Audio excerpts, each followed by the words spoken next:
this one probably won't go as well as the other speeches. I was at about 10 o'clock last night researching Luke Hodges' farewell speech, and then went to Kobe Bryant's farewell speech. So, yeah, not doing a Dear Basketball poem, sorry chicken.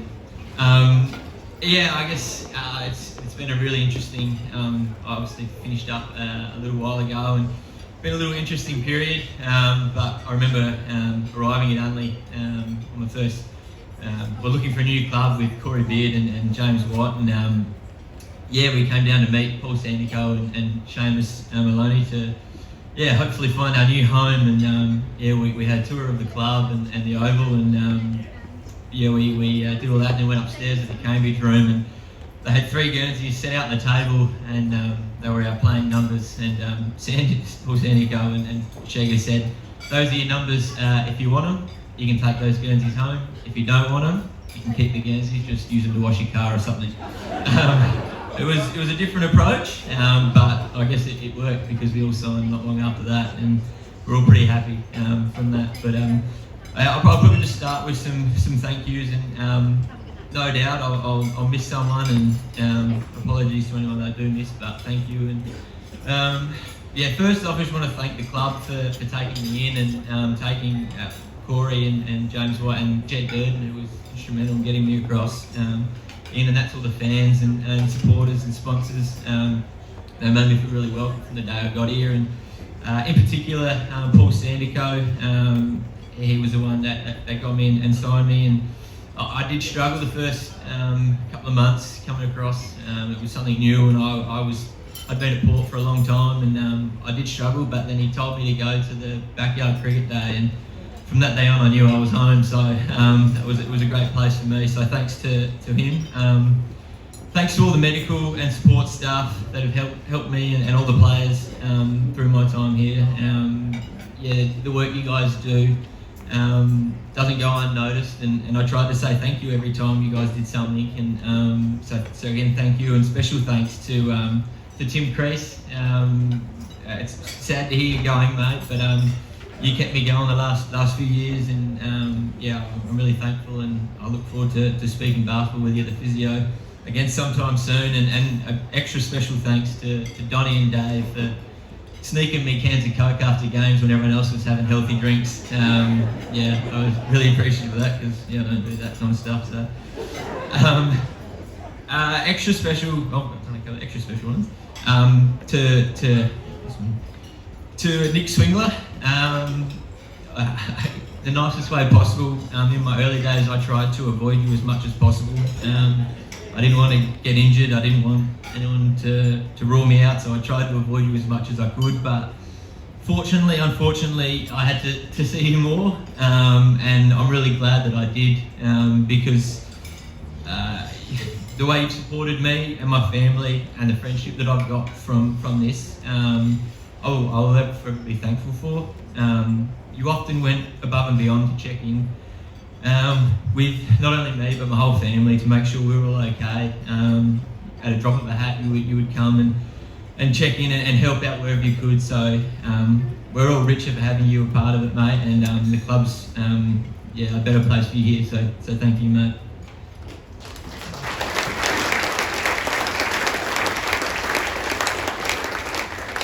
Thanks to the office staff and all the board as well, for again welcoming myself, my family and Chook into the club.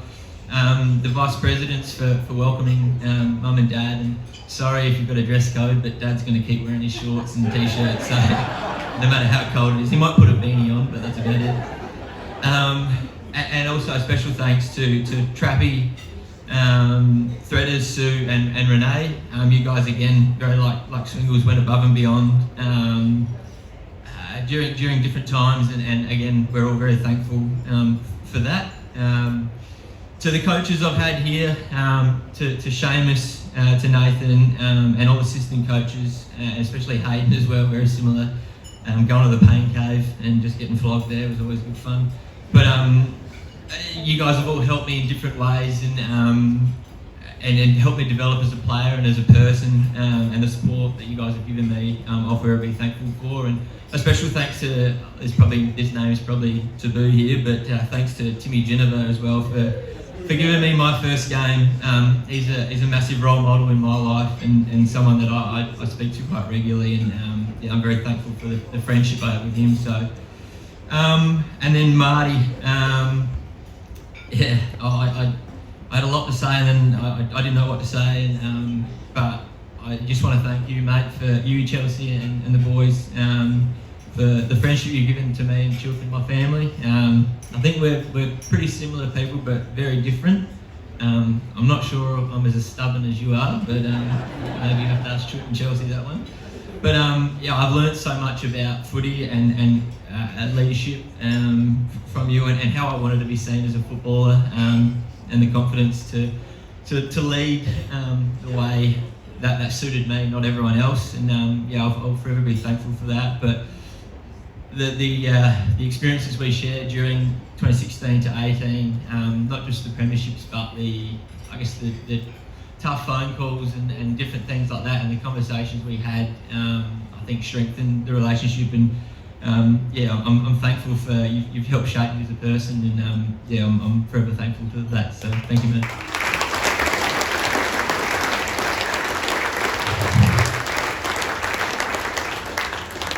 This bit's a shit bit. To all the guys that I've played with, brothers, mums, stand by your man, everything we've said under the sun. Oh, that rhymed, I'm sick. I didn't mean that. Literally, I loved every one of you like a brother that walked into the club. I wanted to make this place a comfortable place for you to play and to feel comfortable here, along with all the other leaders. I hope we achieved that. I hope that you guys felt comfortable when you were here, and yeah, I guess that was something I really prided myself on, was that you guys just felt comfortable and happy to be here, and it's the reason you play. There was plenty of times when I didn't want to come to training, and I got to thank James Battersby, Jack Penfold, Sam Cohen and Josh Hone for the amount of shit they talk. I would just sit and listen, and that would put a smile on my face and it'd brighten my day. So thank you to those boys, and that's why we play. And also to all the premiership reunions, I can't wait to hear about how good Switty was. Or no, sorry, Switty didn't win the Jacko, did he? So yeah, I can't wait for all of that stuff and all the chats going forward. But there's three blokes I want to thank in particular. Matty Crocker. Fortnightly we'd have our coffee dates at his house, which we renamed Dad's Cafe, and every Wednesday we'd have to message and book in to make sure there was a table available. So yeah, I'm really thankful for the friendship and the support you've given me, and the open, I guess, the relationship. We could chat about anything, and we were just there to support each other. Again, you'd often go talk about PhDs and politics, and I'd just smile and nod, and yeah, that's cool. I agree. Yeah. So no, thank you, mate, and yeah, I look forward to our friendship going forward. To Guy Page and to Beck as well. Yeah, I didn't actually know what to write here. I couldn't put words to it, but yeah, the support and the friendship that you've given myself and Chilk, both of you, will forever be grateful for. To the point that you guys drove out to Sojourner in the middle of nowhere and met me on the bike just to spend a night with me and have a chat, just to see how I was going. And I don't know if I've ever told you how much that meant to me, and yeah, I'm just really thankful for that, and just our chats and all our footy venting chats. It's always been good, and yeah, again, I look forward to our friendship going forward and what's in store. So thank you, mate. And the last one I want to thank is, he's not here tonight, but is Jack Stevens. We didn't talk very much the first few years. He's from Parkside and I was from Paraka and Whyalla, so we had heaps in common.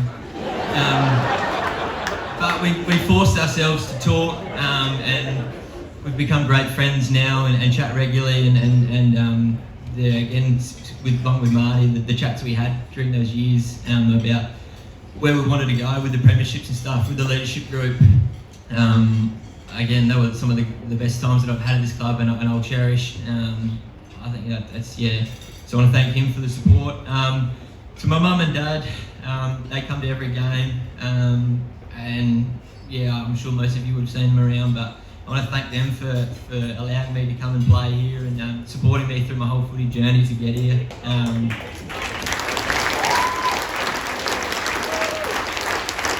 I think Dad was a Port Adelaide man through and through, and as Ash is here, he was a Russell Ebert follower. He would just worship the ground he walked on, but I think I can safely say now that he's a double blue man, and so is Mum and the whole family. So, yeah, thank you to them.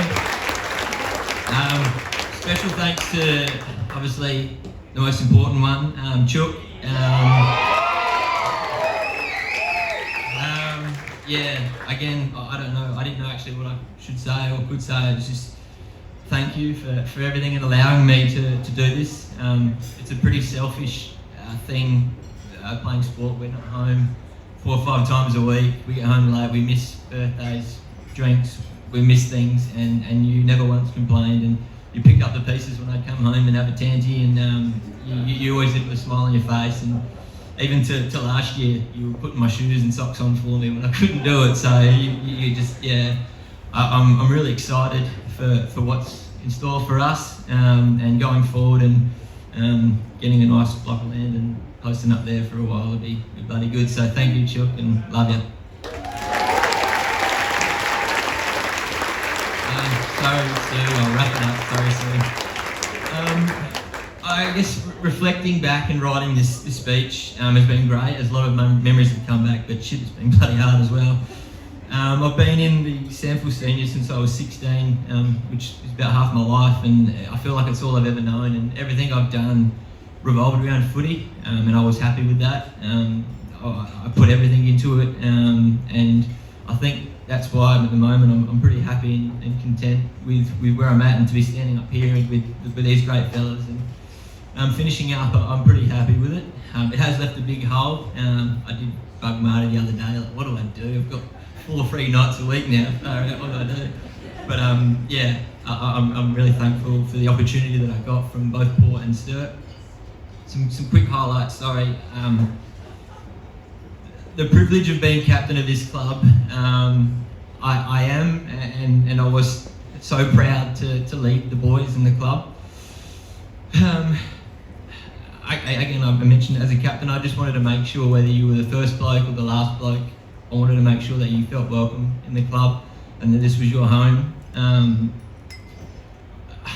I remember Gambo, he played here in it, and he said that it felt like a big country club, but when we crossed the white line, it was as serious as it can get, and that's, to me, that's what it's about. I just, yeah, forever grateful for the opportunity that I was given by the club, and yeah, I'm just so proud that I got the opportunity, so thank you. The premierships, obviously, those are massive highlights, but not just the days, but the hard work that went into it and all the stuff behind the scenes. It just made it so satisfying, and to the ones that haven't experienced that, you've got to do it. It's just the most satisfying experience, and every time I think of it, I just get a kick. So thank you to that. I don't know why I'm thinking that. Geez, I'm going well. And then I guess the last game was a highlight for me.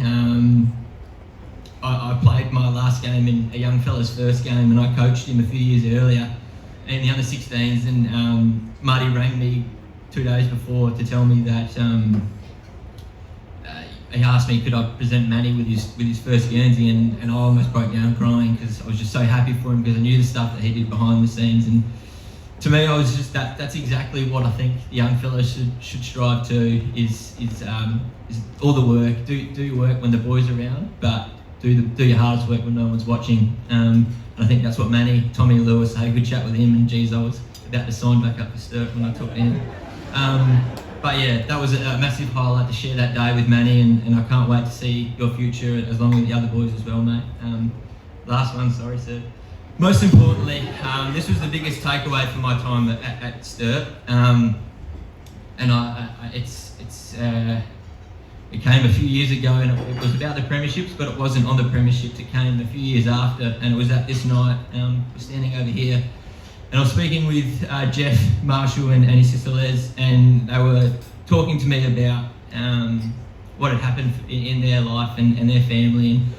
And obviously what happened in 2002, they were celebrating the premiership, and then, as we saw earlier, the tragic Bali bombings happened.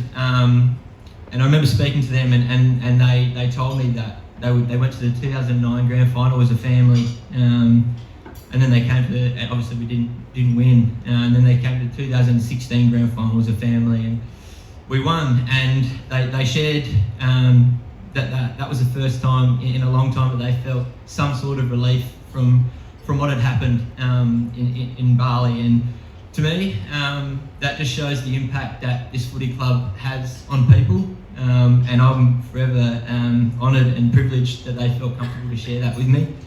And I think that's a great show for the boys, for Maya and the girls, and for Stephen and the wheelchair team. That's the club you guys are playing for now. It's not just your teams, it's everyone in this room, and it's the wider community. And I'm so excited to see what this club does and supports each other. And I just want to wish you all the very best in your footy and your life going forward. Thank you.